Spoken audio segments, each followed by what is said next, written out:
Picture चालू करो बे। चलो भाई देखो अब मैं क्या करता हूँ। मैं रुक करता हूं भाटी जी का। भाटी जी देखिए, पॉलिटिक्स ऑफ कन्वीनियंस है अपनी तरह से। देखिए बीजेपी को जो सूट नहीं करता, बीजेपी कहती है कि देखिए फलानी चीज गलत हो रही है। जो इंडिया अलायंस को सूट नहीं करता, आप कहते हैं कि देखिए ये गलत हो रहा है। ठीक है, समझिए। लेकिन एक चीज तो है, नरेंद्र मोदी जब 2014 में आए थे तो भ्रष्टाचार पे उन्होंने वार करने की बात कही थी। तो क्या नाचो मैं? और इस देश की जनता ने, कोटि कोटि जनता ने उन्हें अपार समर्थन भी दिया था।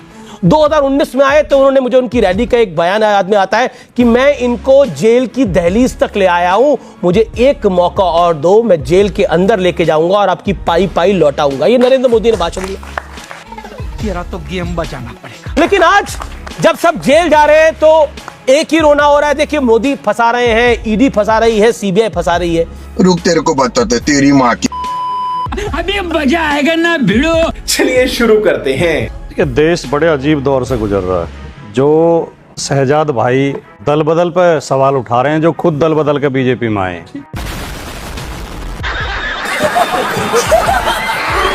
और कह रहे हैं कि एक प्रवक्ता थे जो बीजेपी के प्रवक्ताओं से बहस करते थे।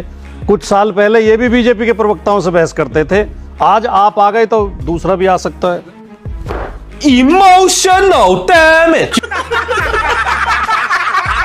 शर्म करो शर्म। भ्रष्टाचार पे वो पार्टी आवाज उठा रही है जो देश के बड़े बड़े भ्रष्टाचारी जिन्होंने अपनी पार्टी में शामिल कर ली है। अखबार की खबर है 25 नेता ऐसे हैं जिन पर भारतीय जनता पार्टी ही भ्रष्टाचार के आरोप लगाती थी। जुम करो। और जिसने बीजेपी ज्वाइन कर ली उनकी भ्रष्टाचार की फाइलें बंद हो गई। जैसे नाम लीजिए। अभी बता दे भाई, अभी बता दे। जैसे कि अजीत पवार, 70,000 करोड़ का घोटाले का आरोप खुद माननीय मोदी जी लगा के आए थे। और इनके जो महाराष्ट्र के मुख्यमंत्री थे उन्होंने सार्वजनिक रूप से कहा था अजीत पवार चक्की पीसिंग। आज अजीत पवार बीजेपी के साथ हैं। एवरीबॉडी, सबके सब चोर हैं साले। ये बिक गई है गवर्नमेंट, अब गवर्नमेंट में कुछ नहीं है। हेमंत बिस्व शर्मा असम के मुख्यमंत्री हैं, उनके ऊपर बीजेपी आरोप लगाती थी। और इनके जो है अशोक चौहान, प्रफुल्ल पटेल, प्रताप सरनाइक, वाजिब सवाल है। और 25 लोग हैं। छगन भुजबल तो जेल होकर आए थे। अच्छा, परिवारवाद पे वो पार्टी सवाल उठाती जिसके हर नेता के बेटे, पोते, बहू, भतीजा कोई ना कोई राजनीतिक लिस्ट है बीजेपी के परिवारवाद की। अरे बाप रे, ये तो धोती खोल रहा है। इतना छोटा पहले कभी नहीं हुआ होगा। तुम चुल्लू भर पानी में जाके डूब के मर जाओ। धर्म का ठेका उस पार्टी ने ले रखा है जो गाय का मांस बेचने वाली कंपनी से चंदा लेती है। अरे देवा, ये गड़बड़ है बाबा।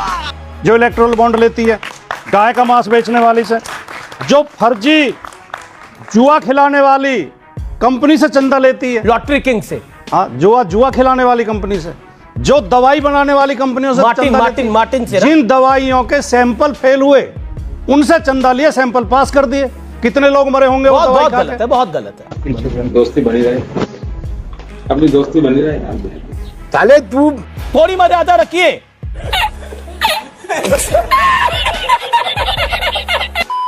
कोरोना पीरियड में जो वैक्सीन बना रही थी कंपनी उससे लेते हैं। और राम के नाम पे भी क्या करते हैं? ये अखबार की खबर, मैं नहीं कह रहा कुछ भी, अखबार की खबर है।